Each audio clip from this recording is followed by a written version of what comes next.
എല്ലാ മാന്യ സ്നേഹിതർക്കും സ്നേഹവന്ദനങ്ങൾ.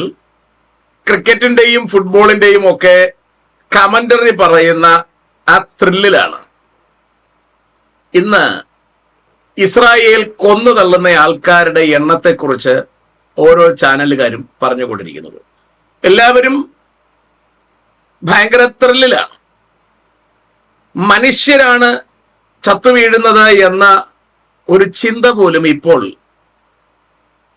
ചാനലുകൾക്കില്ലാത്ത ഒരവസ്ഥയിലേക്ക് കാര്യം മാറിയിരിക്കുകയാണ്. കാരണം തീവ്രവാദികളാണ് കൊല്ലപ്പെടുന്നത് എന്ന് എല്ലാവർക്കും അറിയാം. അവർ കൊല്ലപ്പെടേണ്ടതാണ് എന്നും എല്ലാവർക്കും ബോധ്യമാണ്.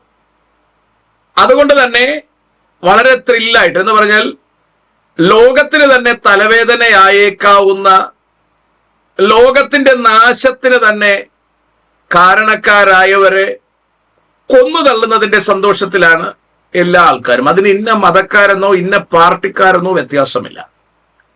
എല്ലാവരും അതിൽ സന്തോഷിക്കുകയാണ്. കഴിഞ്ഞ ദിവസം നമ്മൾ കണ്ടതാണ് UN-ലേക്ക് പ്രസംഗിക്കുവാൻ ബെഞ്ചമിൻ നെതന്യാഹു പോകുന്നത്. അദ്ദേഹം അവിടെ ചെന്നിട്ട് ആദ്യത്തിൽ പറഞ്ഞത് ഇങ്ങനെ: എനിക്ക് ഇതിനകത്ത് വരാനോ സംസാരിക്കാനോ ഒന്നും യാതൊരു താല്പര്യം ഉണ്ടായിരുന്നില്ല. ഇതിനകത്ത് ഇരിക്കുന്നത് ഇസ്രായേലിന്റെ നന്മയ്ക്കും ലോക നന്മയ്ക്കും താല്പര്യമുള്ള ആരും ഇതിനകത്തില്ല. പിന്നെ ഇസ്രായേൽ ചെയ്യുന്ന കാര്യങ്ങളെയൊക്കെ വളരെ മോശമായി ചിത്രീകരിക്കുന്ന ആൾക്കാരാണ് ഇതിനകത്ത് ഇരിപ്പുള്ളത്. എങ്കിലും ചിലത് നിങ്ങളോട് പറയാനുണ്ട്, അത് നേരിട്ട് പറഞ്ഞേക്കാം എന്ന് വെച്ചിട്ടാണ് വന്നതെന്ന് ഒരു ഔട്ട്ലൈൻ നൽകിയിട്ടാണ് അദ്ദേഹം പ്രസംഗം ആരംഭിക്കുന്നത്. ആ പ്രസംഗം കേൾക്കാൻ അധികം ആരും ഉണ്ടായിരുന്നില്ലെങ്കിലും ഇന്ന് ലോകത്തിൽ അധികം പേർ കേട്ടൊരു പ്രസംഗമായി ആ പ്രസംഗം മാറി. പ്രസംഗത്തിനിടയിൽ അദ്ദേഹം കൊണ്ടുവന്ന ചില മാപ്പുകളൊക്കെ ഉയർത്തി കാണിച്ചു. എന്തൊക്കെയാണ് അദ്ദേഹം ചെയ്യാൻ ഉദ്ദേശിക്കുന്നതെന്നും എതിരെ വരുന്ന രാജ്യങ്ങളെ ഏത് നിലയിൽ എതിരിടാൻ ശ്രമിക്കുന്നു എന്നതിനെക്കുറിച്ചുമൊക്കെ വളരെ കൃത്യമായി അദ്ദേഹം വിശദീകരിച്ചു. അത് വാസ്തവത്തിൽ ഇറാനോടുള്ള ഒരു യുദ്ധ പ്രഖ്യാപനമായിരുന്നു എന്നും ചിലരൊക്കെ വിലയിരുത്തുന്നുണ്ട്. ഏതായാലും എല്ലാം പറഞ്ഞനന്തരം ബൈബിളിലെ യോശുവയുടെ പുസ്തകം അടിസ്ഥാനമാക്കിക്കൊണ്ട് ചില വാക്യങ്ങൾ ഉദ്ധരിച്ചുകൊണ്ട് വിജയമെന്നും എക്കാലത്തും ഇസ്രായേലിന്റെ പക്ഷത്ത് തന്നെ ആയിരിക്കുമെന്നും പരാമർശിച്ചുകൊണ്ട് അദ്ദേഹം പ്രസംഗം അവസാനിപ്പിക്കുകയാണ് ചെയ്തത്. പുറത്തേക്ക് ഇറങ്ങി വരുമ്പോൾ അദ്ദേഹത്തിന്റെ അടുത്ത് ആരോ വന്ന് കാതിലെന്തോ മന്ത്രിച്ചു എന്നും പെട്ടെന്ന് തന്നെ അദ്ദേഹം ഇസ്രായേലിലേക്ക് മടങ്ങിപ്പോന്നു എന്നുമൊക്കെ റിപ്പോർട്ടുകൾ കേൾക്കുന്നു. അതിന്റെ അർത്ഥം ഇസ്രായേലിന്റെ ശത്രുക്കളായിരുന്ന ഹിസ്ബുള്ളയുടെ തലവൻ നസറുള്ള കൊല്ലപ്പെട്ടു എന്ന വാർത്തയായിരിക്കാം അദ്ദേഹത്തിന്റെ കാതുകളിൽ എത്തിയത് എന്നാണ് നിഗമനം. ഏതായാലും ഹമാസ് നേതാവായിരുന്ന യാഹ്യ സിൻവാറിനെ പോലെ ഇവിടെ ഹിസ്ബുള്ള തലവനായിരുന്ന നസറുള്ളയുടെയും ബോഡി പോലും കിട്ടാത്ത വിധം എല്ലാം ആവിയായി പോയിരിക്കുകയാണ്. ഇതോടുകൂടി ദേശത്തിന് സമാധാനം ഉണ്ടാകുമോ എന്ന് ചോദിച്ചാൽ ഒരിക്കലും സാധ്യമല്ല. ഇമാതിരിയുള്ള എത്രയോ ആയിരക്കണക്കിന് ജനം ഇനിയും ബങ്കറുകളിലും ഉലകത്തിന്റെ വ്യത്യസ്ത ഭാഗങ്ങളിൽ ചിലപ്പോൾ കേരളത്തിലും ഉണ്ടായിരിക്കാം എന്നതിന് സംശയം വേണ്ട. അവകളെ അവസാനം വരെ കൊന്നുപിടിക്കുവാൻ ഇസ്രായേലിന് കഴിയുമോ എന്ന് ചോദിച്ചാൽ സാധ്യവുമല്ല.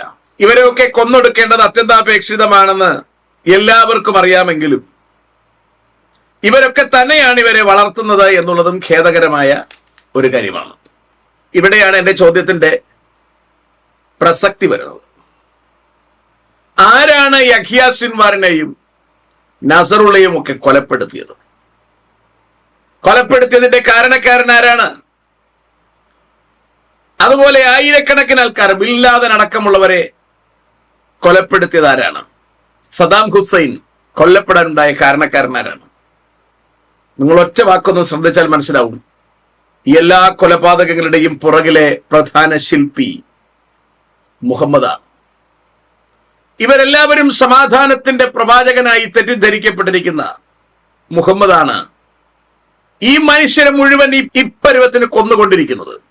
അദ്ദേഹം ജനത്തോട്, അദ്ദേഹത്തിന്റെ അനുയായികളോട് ആവശ്യപ്പെട്ട 2-3 കാര്യങ്ങൾ: 1, അള്ളാഹുവിൽ വിശ്വസിക്കുക; 2, അന്ത്യനാളിൽ വിശ്വസിക്കുക; 3, മുഹമ്മദിനെ അവസാന പ്രവാചകനായി വിശ്വസിക്കുക. ഈ വിശ്വാസം നെഞ്ചിലേറ്റിയ ജനമാണ് സമൂഹത്തിന് മുഴുവൻ തിന്മ വാരി വിതറിക്കൊണ്ട് മരണത്തിലേക്ക് നടന്നു പോകുന്നത്. ഈ യാഥാർത്ഥ്യം നമ്മൾ കാണാതിരിക്കരുത്. ഇതിനെ ശരിക്കും പഠിക്കുവാനും വിലയിരുത്തുവാനും നമുക്ക് കഴിയണമെന്നാണ് എനിക്ക് എൻ്റെ ശ്രോതാക്കളോട് ഓർപ്പിക്കാനുള്ളത്. അല്ലാഹുവിൽ വിശ്വസിക്കുക എന്ന് 6-ാം നൂറ്റാണ്ടിൽ മുഹമ്മദ് ആവശ്യപ്പെടുമ്പോൾ അള്ളാഹു ആരായിരുന്നു എന്ന് മനസ്സിലാക്കേണ്ടുന്ന സാമാന്യ ജ്ഞാനം ഈ വിശ്വസിക്കാൻ തയ്യാറാകുന്ന ജനത്തിന് ഉണ്ടാകേണ്ടതാണ്. ദൗർഭാഗ്യവശാൽ അതുണ്ടാകുന്നില്ല. ഖുറൈശികളുടെ വെറും ഗോത്ര ദൈവങ്ങളിൽ ഒന്നായിരുന്ന അള്ളാഹുവിനെ അഖിലാണ്ടത്തിന്റെ ഉടയവൻ എന്ന്, സർവസൃഷ്ടികളുടെയും നാഥനെന്ന് പേരും പദവിയും കൊടുത്ത് മുൻപിലേക്ക് കൊണ്ടുവന്നത് ഈ മുഹമ്മദാണ്. മുഹമ്മദിനെ പ്രവാചകൻ എന്ന് ഈ ജനം അഭിസംബോധന ചെയ്യുന്നത് എന്തിന്റെ അടിസ്ഥാനത്തിലെന്ന് എനിക്കറിയില്ല. കാരണം ഒരു പ്രവാചകനാകുമ്പോൾ ഭാവിയെക്കുറിച്ച് കൃത്യമായ കാഴ്ചപ്പാട് ജനത്തിന് കൊടുക്കണം. ബൈബിളിന്റെ അവിടെ നിന്നും ഇവിടെ നിന്നും കുറച്ച് ഭാഗങ്ങൾ എടുത്ത് അതിൽ ചില കലർത്തലുകൾ നടത്തി കുറെ കാര്യങ്ങൾ ജനത്തിന് പറഞ്ഞു കൊടുത്തു എന്നതൊഴികെ എന്ത് പ്രവചനമാണ് അദ്ദേഹം പറഞ്ഞിട്ടുള്ളത്? ഇന്നുലകത്തിൽ നടക്കുന്ന ഈ കാര്യങ്ങളെക്കുറിച്ച്, നടക്കാനിരിക്കുന്ന സംഭവ വികാസങ്ങളെക്കുറിച്ച് എന്ത് കാര്യമാണ് അദ്ദേഹം പറഞ്ഞിട്ടുള്ളത്? അല്ലാഹുവിൽ വിശ്വസിക്കുക എന്ന് പറയുമ്പോൾ എന്തിനാണ് അല്ലാഹുവിൽ വിശ്വസിക്കേണ്ടത്? ആരാണ് അല്ലാഹു? അതിനെക്കുറിച്ച് കൃത്യമായ ഒരു കാഴ്ചപ്പാട് കൊടുക്കുവാൻ കഴിഞ്ഞിട്ടില്ല അവർക്കാർക്കും. ഈ ജനവും അത് നോക്കുന്നില്ല എന്നുള്ളതാണ് അപകടകരമായ ഒരു കാര്യം. അന്ത്യനാളിൽ വിശ്വസിക്കുക, അതുകൊണ്ട് എന്താണ് അവർ ഉദ്ദേശിക്കുന്നത് എനിക്കറിയില്ല. ഏതായാലും അടുത്ത് മുഹമ്മദിൽ വിശ്വസിക്കുക. ഈ 3 കാര്യങ്ങളിൽ വിശ്വസിച്ച ജനമാണ് ഇത്രയേറെ ദേശത്തിന് അസമാധാനം വിതറുന്ന ആൾക്കാരായി മാറിയത് എന്ന് പറഞ്ഞാൽ നമുക്കത് അത്ഭുതം തോന്നും. നസറുള്ളയെ കുറിച്ച് ഒരു പഠനം നടത്തിയപ്പോൾ എനിക്ക് മനസ്സിലായത് അയാൾ ഇത്തരത്തിലൊരു തീവ്രവാദിയാകുവാൻ അദ്ദേഹത്തിന്റെ ബേസിക് എഡ്യൂക്കേഷൻ മദ്രസ വിദ്യാഭ്യാസമാണ്. അദ്ദേഹത്തിന്റെ ആദ്യത്തെ പഠന ഗ്രന്ഥം തന്നെ ഖുർആനാണ്. അത് കൊണ്ട് അയാൾ എത്തിച്ചത് കണ്ടോ? അതിനുശേഷം അതിന്റെ കുറച്ചുകൂടി കൂടിയ പഠനത്തിലേക്ക് അദ്ദേഹം പോയി. അങ്ങനെ അദ്ദേഹം ഒരു മത നേതാവായി മാറി.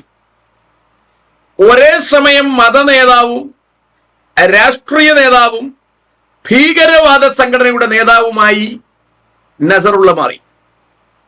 അതുപോലെ ലോക ചരിത്രത്തിൽ ഒരാളുണ്ടായിരുന്നത് നോഹയുടെ മകൻ, ഹാമിന്റെ മകൻ, കൂശിന്റെ മകൻ നിമ്രോദ.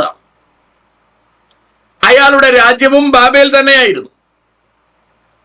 അയാൾ ആദ്യത്തെ മത നേതാവായിരുന്നു, ആദ്യത്തെ രാഷ്ട്രീയ നേതാവായിരുന്നു. ജനത്തെ തെറ്റിദ്ധരിപ്പിച്ച് കൂടെ നിർത്തി ദൈവത്തിനെതിരെ യുദ്ധം ചെയ്യുക എന്ന പദ്ധതി ആവിഷ്കരിച്ചത് വഴി അദ്ദേഹം ഒരു തീവ്രവാദ സംഘടനയുടെ നേതാവുമായിരുന്നു. അവർ കൊണ്ടുവന്ന ഫിലോസഫിയാണ്, വരുവിൻ നമുക്ക് ഒരുമിച്ച് നിൽക്കാം, നമുക്കൊരു പേരുണ്ടാക്കാം, ബാക്കിയെല്ലാത്തിനെയും നശിപ്പിച്ചു കളയാം. ഈ ഫിലോസഫി ഉദയം ചെയ്യുന്നത് പിശാചിലാണെങ്കിലും ഭൂമിയിൽ അതിന്റെ എസ്റ്റാബ്ലിഷ്മെന്റ് നമ്മൾ കാണുന്നത് നിമ്രോദിലാണ്.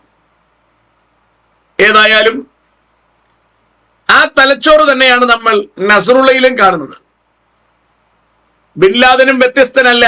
യഹ്യ സിൻവാർ ആയാലും മുഹമ്മദ് ദൈഫ് ആയാലും ഇസ്മായിൽ ഖനി ആയാലും ഇവരാരും വ്യത്യസ്തരല്ല.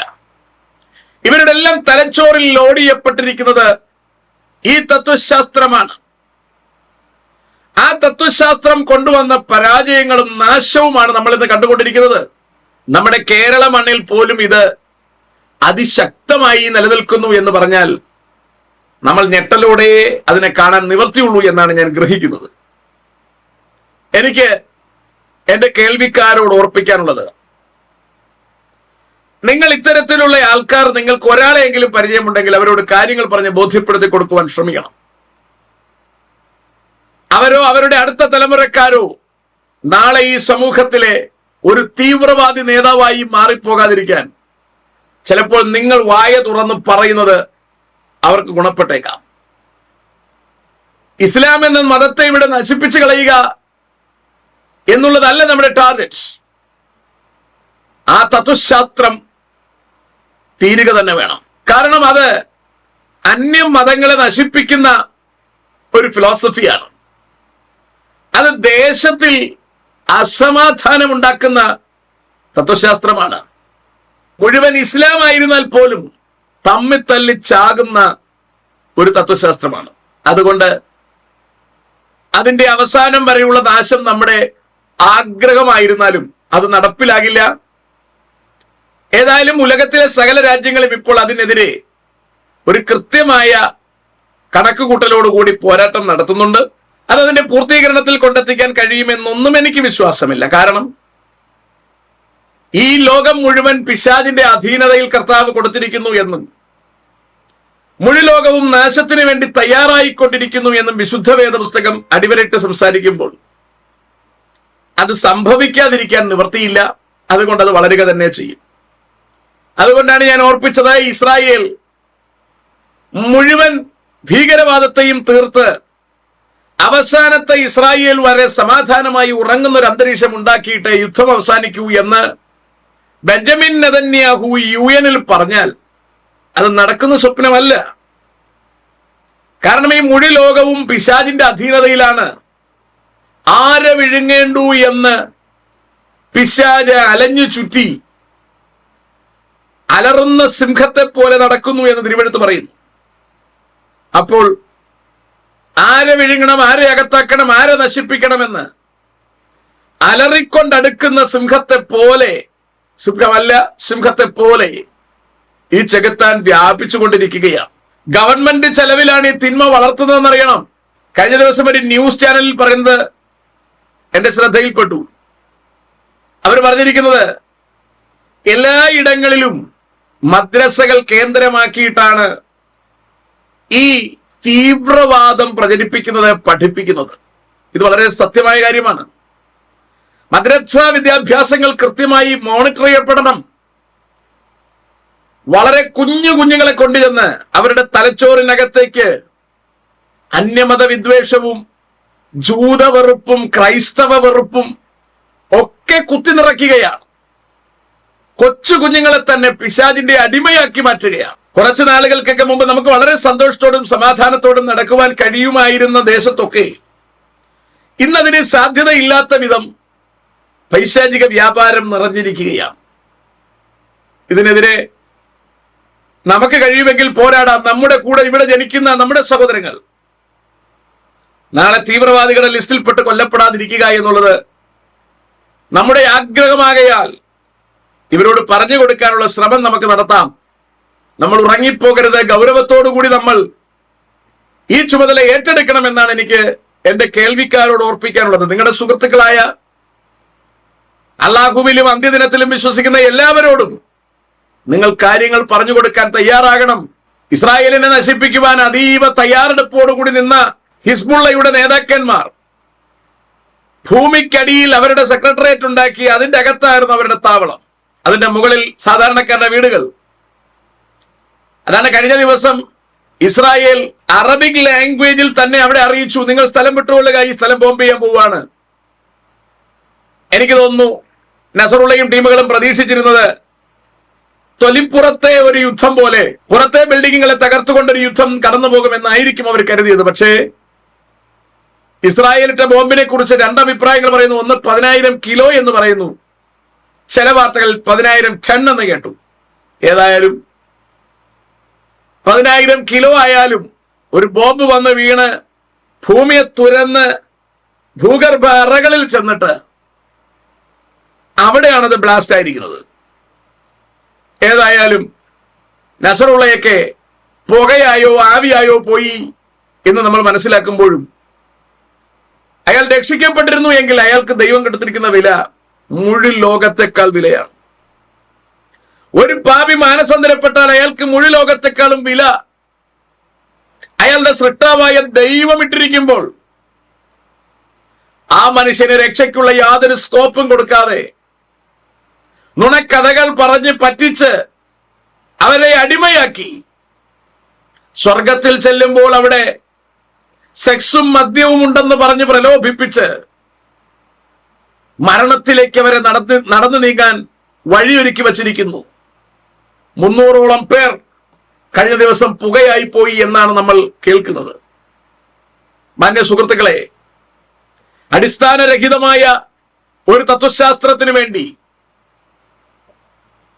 മാനുഷിക നിർമ്മിതമായ ഒരു ദൈവത്തിൽ വിശ്വസിച്ചുകൊണ്ട് തന്റെ ഐഹിക ജീവിതകാലത്ത് മാന്യതയുടെ ഒരതിർവരമ്പുകളും സൂക്ഷിക്കാത്തൊരു മനുഷ്യന്റെ വായിൽ പറഞ്ഞതൊക്കെ കേട്ട് ലക്ഷക്കണക്കിന് ജനം തകർച്ചയിലേക്ക് പോകുമ്പോൾ ഈ ജനത്തെ തിരിച്ചു കൊണ്ടുവരിക എന്ന ഉത്തരവാദിത്വം, ഇവർക്ക് നിത്യരക്ഷയെക്കുറിച്ച് പരിചയപ്പെടുത്തി കൊടുക്കുക എന്ന ഉദ്ദേശം, എന്ന ആവശ്യം കർത്താവ് ദൈവമക്കളെ ഏൽപ്പിച്ചിരിക്കുന്നു എന്ന് മറക്കരുത്. മറ്റൊരുത്തനിലും രക്ഷയില്ലെന്നും നാം രക്ഷിക്കപ്പെടുവാൻ ആകാശത്തിന് കീഴിൽ മനുഷ്യരുടെ ഇടയിൽ നൽകപ്പെട്ട വേറൊരു നാമമില്ല എന്നും ഈ ജനത്തിന് ബോധ്യപ്പെടുത്തി കൊടുക്കേണ്ടുന്ന ഉത്തരവാദിത്വം ദൈവമക്കൾക്കുണ്ട്. നിങ്ങൾ ഉറങ്ങരുത്, നിങ്ങൾ ഉണരണം. പിശാച് തമ്മിലടിപ്പിച്ച് നൂറുകണക്കിന് ജനതയെ ഓരോ ദിവസവും ഈ ഭൂപ്പരപ്പിൽ നിന്ന് തുടച്ചു മാറ്റിക്കൊണ്ടിരിക്കുന്നു. പിശാചിന്റെ ദൗത്യം അതാണ്. ദൈവം തന്റെ സാദൃശ്യത്തിലും സ്വരൂപത്തിലും സൃഷ്ടിച്ച മനുഷ്യനെ ഇല്ലാതാക്കി കളയുക. പകയും വെറുപ്പും വിദ്വേഷവും അവരുടെ ഉള്ളിൽ നിറച്ച് തമ്മിലടിപ്പിച്ച് കൊന്നുകളയുകയാണ് ചെകുത്താന്റെ ധർമ്മം. ഇത് നമ്മൾ തിരിച്ചറിയണം. ആദമിനും ഹവ്വയ്ക്കും 2 മക്കൾ മാത്രമുണ്ടായിരുന്നപ്പോൾ അവരുടെ വീട്ടിലേക്ക് വെറുപ്പിന്റെയും വിദ്വേഷത്തിന്റെയും പകയുടെയും ആത്മാവിനെ കടത്തിയവനാണ് ചെകുത്താൻ. ദൈവം അവനോട് പറഞ്ഞു, പിശാച് നിന്റെ വീടിന്റെ വാതിൽക്കൽ പതുങ്ങിക്കിടക്കുന്നു, അവന്റെ ആഗ്രഹം നിന്നോടാകുന്നു, നീ അവനെ കീഴ്പ്പെടുത്തണം. കയീൻ അത് കീഴ്പ്പെടുത്തിയില്ല. കയീൻ ആദ്യത്തെ കൊലപാതകത്തിന് നേതൃത്വം കൊടുത്തു. ഇന്നും അങ്ങനെ തന്നെ നസറുള്ള അടക്കമുള്ള ദൈഫും ഇസ്മായേൽ ഖനിയയും യഹിയാ സിൻവാറും ഒക്കെ കൊലപാതകങ്ങൾക്ക് നേതൃത്വം കൊടുത്തിട്ട് അവർക്കാർക്കും ഇവിടെ ജീവിക്കുവാൻ കഴിയാതെ ആവിയായും പുകയായും പോവുകയാണ് അവർ. എത്ര ഖേദകരമായ കാര്യം!